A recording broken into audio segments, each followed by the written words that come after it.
The morning of Saturday, October 7th, while the world was learning of Hamas's stunning attack on Israel, Madras native Miriam Fisher huddled in this bomb shelter with her neighbors. We know that in Tel Aviv, you have about 90 seconds to reach a shelter.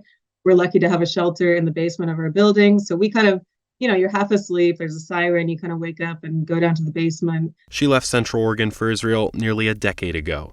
She and her partner Tamir now live in Jaffa, a suburb of Tel Aviv, where they sat that morning watching videos of their country caught in the ambush. The terrorists themselves were uploading them to Telegram and to TikTok. And so people were seeing uncensored, firsthand graphic videos before they were even on the news. In the days since, Miriam and Tamir's daily routines have been flipped upside down, their community put on lockdown.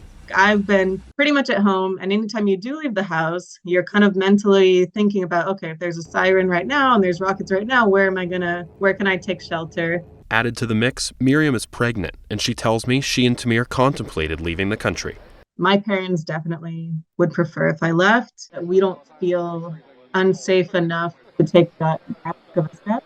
I trust my country and I trust the allies, and I actually feel secure right now. The couple is living this war every day, but Miriam says the way the war is playing out on social media is equally troubling. What makes me sad sometimes is that people see this as like a competition, and you have to pick a side, and you're either with Palestine, you're with Israel. I think that you can stand for Palestinian civilians in Gaza, as well as have sympathy for Israelis and for this very traumatic terror attack. She wishes the conflict could be viewed by everyone through more sympathetic eyes.